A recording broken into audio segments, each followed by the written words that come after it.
हरियाणा की 10 लोकसभा सीटों में से भारतीय जनता पार्टी ने 6 सीटों पर उम्मीदवारों का ऐलान कर दिया है।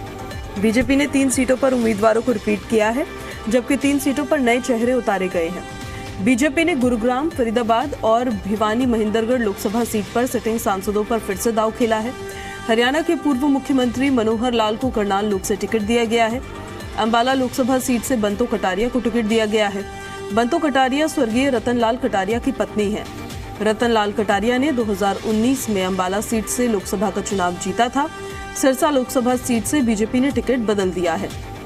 2024 लोकसभा चुनाव के लिए बीजेपी ने सिरसा सीट से कुछ दिन पहले ही बीजेपी में शामिल हुए अशोक तंवर को टिकट दिया है। 2019 के लोकसभा चुनाव में सिरसा सीट से सुनीता दुग्गल ने चुनाव जीता था, लेकिन इस बार सुनीता दुग्गल का टिकट भी काटा गया है। गुरुग्राम, फरीदाबाद और भिवानी महेंद्रगढ़ इन लोकसभा सीटों पर बीजेपी ने एक बार फिर से सिटिंग सांसदों पर ही दांव खेला है। गुरुग्राम से राव इंद्रजीत सिंह को टिकट दिया गया है। फरीदाबाद लोकसभा सीट से कृष्णपाल गुर्जर को टिकट दिया गया है। भिवानी महेंद्रगढ़ लोकसभा सीट से चौधरी धर्मवीर सिंह को टिकट दिया गया है। हरियाणा के मुख्यमंत्री नायब सिंह सैनी ने दावा किया है कि बीजेपी एक बार फिर से हरियाणा की सभी 10 लोकसभा सीटों पर चुनाव जीतेगी।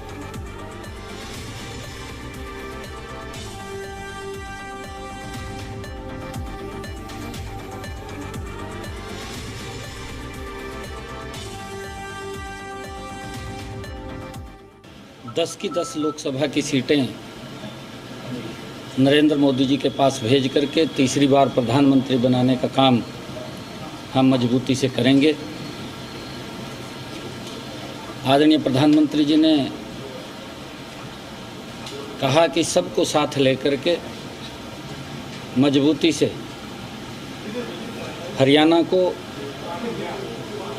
जो गति विकास की चली है, आदरणीय मनोहर लाल जी के नेतृत्व में जो काम हुए थे, उन कामों को भी और गति देते हुए आगे बढ़ाना है।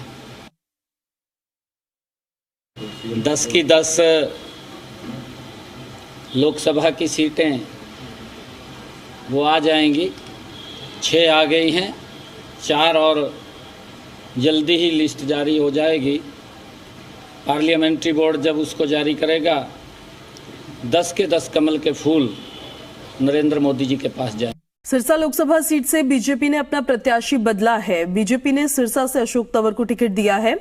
अंबाला लोकसभा सीट से बीजेपी ने बंतो कटारिया को टिकट दिया है।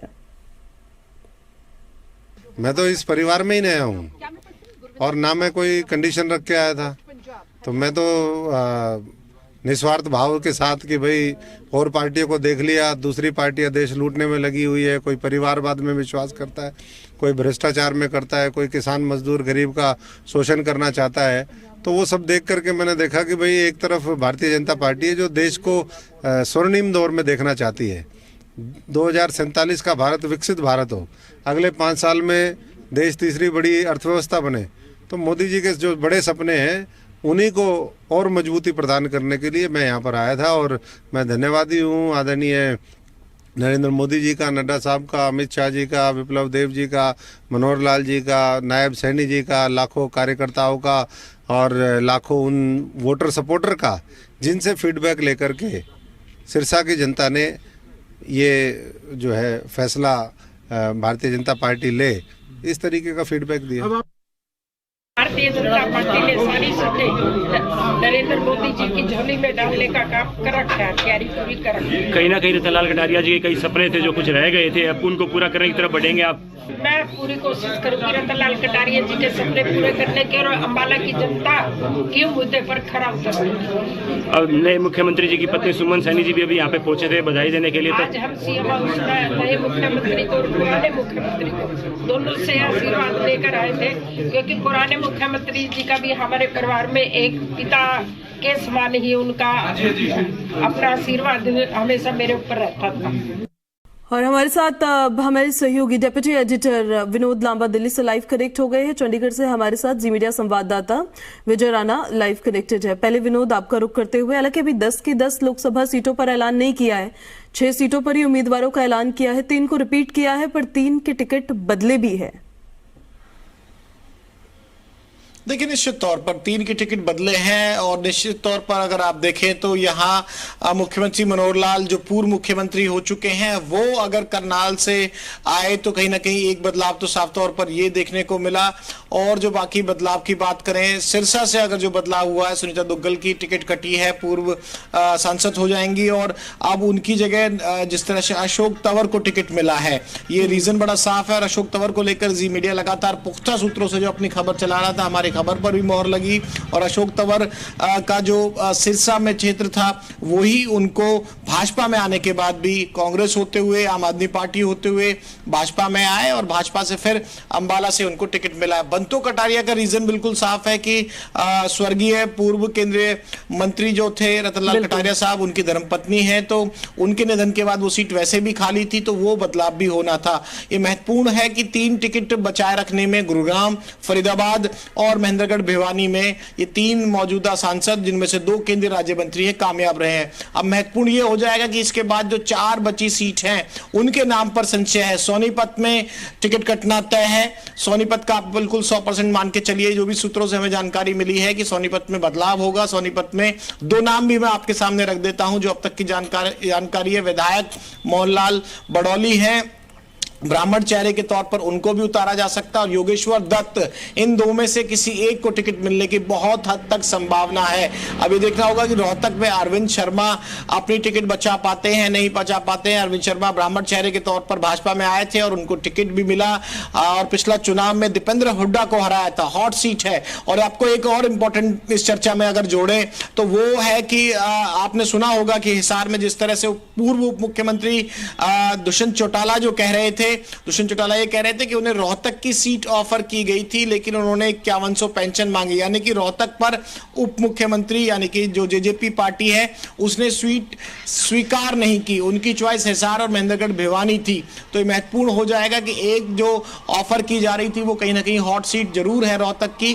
इसके अलावा जो बाकी जो पूरी जो 4 सीटों का जो ऐलान होना है, कुरुक्षेत्र से भी नया उम्मीदवार लाया जाएगा और ये बिल्कुल साफ है कि एक पद पर एक व्यक्ति रहता है। कुरुक्षेत्र के मौजूदा सांसद कौन है, जो अब मुख्यमंत्री बन चुके हैं और प्रदेश अध्यक्ष भी हैं, तो 2 चीजें तो उनके हाथ से जाएंगी। 2 चीजें क्या, यानी कि क्या उनकी जो लोकसभा की टिकट मुख्यमंत्री रहते हुए कोई संभावना नहीं है, दूर दूर तक होने को तो हो सकता है, लेकिन अभी खुद इंडिकेशन भी करते नजर आ रहे थे। तो ये साफ है कि मुख्यमंत्री बनने के बाद अब कुरुक्षेत्र से भी नया चेहरा भाजपा को लाना होगा और अब यहां प्रदेश अध्यक्ष के तौर पर भी बदलाव होगा। अब पेच कहां फंसा हुआ है 4 सीटों को लेकर? पेच ये फंसा हुआ है कि सरकार में बहुत बड़ा फेरबदल हुआ, सरकार का चेहरा बदला गया, सरकार की लीडरशिप बदली गई, जेजेपी के साथ गठबंधन टूटा है, नया प्रदेश अध्यक्ष बनेगा, चर्चा होगी, तो 4 सीटों पर अभी इंतजार करना होगा। बिल्कुल विनोद, आपके पास मैं वापस लौटूंगी। विजय हमारे सहयोगी हमारे साथ लगातार बने हुए हैं। 6 सीटों पर विजय भारतीय जनता पार्टी ने अपने कैंडिडेट्स बता दिए हैं। 3 रिपीट किए हैं, 3 बदले भी हैं। लेकिन अब जब सरकार में पूरी लीडरशिप बदली गई है और कैबिनेट का भी विस्तार होगा, उसमें भी कुछ ना कुछ चेंजेस किए जाएंगे। जननायक जनता पार्टी से गठबंधन टूट चुका है भारतीय जनता पार्टी का, तो अब उनका सामना कांग्रेस, आम आदमी पार्टी से तो है ही, आईएनएलडी से भी है ही, अब जेजेपी से भी उनका सामना होगा। तो बीजेपी की ये स्ट्रैटेजी कि गठबंधन उन्होंने तोड़ा जेजेपी से और अब अकेले लड़ रहे हैं चुनाव, और इस तरीके से इनके सामने जो तमाम पार्टियां हैं वो कितनी बड़ी चुनौतियां बन के सामने आ सकती हैं? बिल्कुल, जब चुनाव होता है तो चुनौती होती है, जीत की चुनौती होती है। लगातार सभी पार्टियां अपने अपने मुद्दों को लेकर चुनाव प्रचार में जाती हैं। अपने जो सबसे बेहतर उम्मीदवार होते हैं उन उम्मीदवारों को मैदान में उतारा जाता है। लेकिन अभी का अगर हम समीकरण देखें तो कांग्रेस अपने उम्मीदवारों की लिस्ट जो है वो हरियाणा में भी जारी नहीं की है और लिस्ट जारी होने के बाद ये तुलना की जा सकती है कि किस सीट पर कौन सा उम्मीदवार है जो भारी पड़ सकता है। जहां तक बात आम आदमी पार्टी की, आम आदमी पार्टी सिर्फ कुरुक्षेत्र से चुनाव लड़ रही है, सुशील गुप्ता वहां के उम्मीदवार हैं और हालांकि देखना होगा कि भाजपा का उम्मीदवार वहां से कौन होता है और अगर जननायक जनता पार्टी वहां से उम्मीदवार उतारती है, उनका उम्मीदवार कौन होता है, इनेलो का उम्मीदवार हो सकता है अर्जुन चौटाला जो है वो वहां से चुनाव लड़ सकते हैं।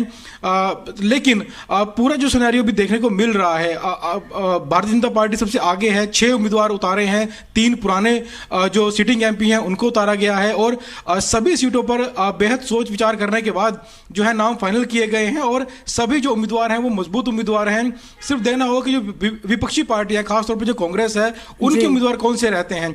अब जिस तरह से अगर सबसे पहला नाम हम कांग्रेस देखें तो कुमारी सैलजा हैं। अगर कुमारी सैलजा लोकसभा चुनाव लड़ती हैं तो या तो उन्हें अंबाला से उतारा जाएगा या वो सिरसा से उतारा जाएगा, क्योंकि दलित चेहरा माना जाता है उन्हें। हरियाणा की राजनीति का पुरानी राजनीतिज्ञ हैं। इसके अलावा जो अशोक तंवर है वो भी प्रदेश की राजनीति में दलित चेहरा माने जाते हैं। बंतो कटारिया हैं, पूर्व केंद्रीय मंत्री और सांसद की पत्नी हैं रतनलाल कटारिया की, वो भी दलित चेहरा हैं। तो यहाँ पर तो समझ में आ रहा है कि इन दोनों सीटों पर कुमारी सैलजा अगर चुनाव लड़ती हैं तो वो आ सकती हैं।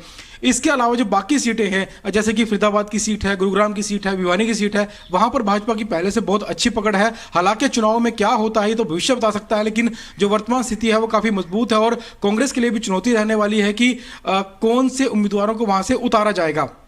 इसके अलावा हिसार सीट है। हिसार सीट भी एक ऐसी सीट है जहां से गहन मंथन किया जाएगा हर एक पार्टी की तरफ से कि वहां से कौन किस उम्मीदवार को उतारा जा सकता है।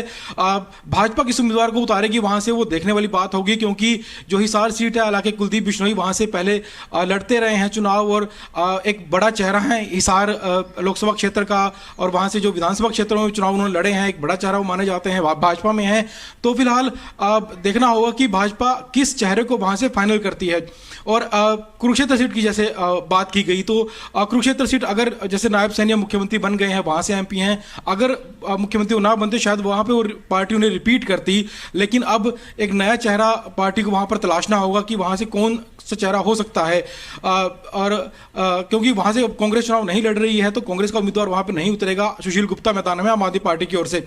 इसके अलावा सोनीपत भी एक महत्वपूर्ण सीट है और वहां से जैसा हमारे सहयोगी ने अभी बताया कि वहां से योगेश्वर दत्त या मोहनलाल बड़ोली कोई ब्राह्मण चेहरा आ सकता है और दोनों ही नाम बड़े महत्वपूर्ण नाम है, दोनों में से एक नाम आ सकता है, इसमें ज्यादा संशय नहीं है। जो सबसे बड़ा मुद्दा एक आ जाता है रोहतक सीट का आ जाता है कि रोहतक एक ऐसी सीट है जहां जो कांग्रेस का हुड्डा परिवार का गढ़ हमेशा मानी गई है। हालांकि पिछले चुनाव में हार का सामना करना पड़ा था कांग्रेस को, लेकिन इस चुनाव में कांग्रेस भी अपनी पूरी तैयारी के साथ अपना उम्मीदवार उतारेगी। उम्मीदवार कौन होगा हालांकि ये अभी तय करना बाकी है, लेकिन भाजपा की ओर से भी गहन से मंथन किया जा रहा है कि क्या अरविंद शर्मा को भाजपा रिपीट करती है। हालांकि संभावनाएं बहुत ज्यादा नहीं है कि अरविंद शर्मा को रिपीट किया जाए, लेकिन जिस तरह के समीकरण बनेंगे उस तरफ से भाजपा जो है वो फैसला लेगी और कांग्रेस की तरफ से जो लिस्ट आएगी उसके बाद से ये धीरे धीरे साफ होना शुरू हो जाएगा कि कौन सी सीट पर कौन सा उम्मीदवार ज्यादा मजबूत पकड़ बना पाता है। और जहां तक बात जेजेपी की है, जेजेपी भी अपने जो मीटिंग्स हैं वो शुरू कर चुकी है लोकसभा चुनाव को लेकर कि अब भाजपा से अलग होने के बाद, क्योंकि सभी 10 सीटों पर चुनाव लड़ना चाहेगी जेजेपी और कौन से उम्मीदवार होते हैं ये देखने वाली बात होगी। और चौटाला परिवार से, दुष्यंत चौटाला परिवार से कौन लोग किस सीट पर चुनाव लड़ते हैं ये भी इंतजार जरूर रहेगा इस बात का। बिल्कुल विजय और विनोद, जिस तरीके से आप लोगों ने अभी ये तमाम जानकारियां भी दी बताई हर एक सीट को लेकर, लेकिन अभी हाल फिलहाल में जो घटनाक्रम हुआ, जजपा का बीजेपी से हटना समीकरण को कितना बदल सकता है, या फिर केवल जेजेपी अगर उनके ऑपोजिशन में चुनाव लड़ती भी है तो केवल कुछ वोट काट पाएगी, ज्यादा डेंट नहीं दे पाएगी? विनोद, आपने एक शब्द इस्तेमाल किया, वोट काट पाएगी। यही आरोप कांग्रेस लगा रही है और कांग्रेस साफ तौर पर बार बार कहती है कि ये गठबंधन टूटा नहीं है। इसकी स्क्रिप्ट जो है 6 महीने पहले ही लिखी जा चुकी थी और अब जननायक जनता पार्टी को भारतीय जनता पार्टी वोट कटुआ पार्टी के तौर पर, यानी कि वोट काटने वाली पार्टी के तौर पर इस्तेमाल करेगी। और इसमें कई कांग्रेस लीडर्स का मैं नाम कोट भी कर सकता हूं। दीपेंद्र हुड्डा लगातार बोल रहे हैं, भूपेंद्र हुड्डा बोल रहे हैं, ब्रजेंद्र सिंह से कल मैं बातचीत कर रहा था तो उनकी तरफ से ये कहा गया कि आप देखिए कि विश्वास मत में भी एब्सटेन करा लेना विधायकों को, ये एक तरह से पूरे बहुमत के आंकड़े को ही कम कर रहा था। और कल आपने गौर किया हो तो कल बहुमत पे वोटिंग ही नहीं हुआ, वो विश्वास प्राप्त करने की जो पूरी प्रक्रिया थी विधानसभा में वो ध्वनिमत से ही विश्वास प्रस्ताव पास हो गया और नए मुख्यमंत्री की जो कुर्सी है वो और सील हो गई 6 महीने के लिए। तो कांग्रेस सीधे तौर पर कह रही है, अब अंदर खाते क्या है ये वक्त बताएगा, लेकिन कांग्रेस तो सीधे तौर पर मुख्य विपक्षी दल होने के नाते इन दोनों गठबंधन के पूर्व साथियों पर आरोप लगा रही है और सीधे तरह से सवाल पूछ रही है। 2-3 नेताओं से जो बातचीत हुई कांग्रेस के, वो साफ तौर से कहते हुए नजर आए कि जननायक जनता पार्टी तो बीजेपी के हाथों खेलेगी, पहले मिलकर खेलती थी, अब उसके पीछे खेलेगी। ठीक है विनोद, विजय बहुत शुक्रिया आपका हमारे साथ जुड़ने के लिए, ये सारी बातें बताने के लिए। तो देखिए हरियाणा में 10 लोकसभा सीटों को कौन जीतेगा, जब लोकसभा चुनावों की तारीखों का ऐलान होगा, चुनाव आएंगे, चुनाव होंगे।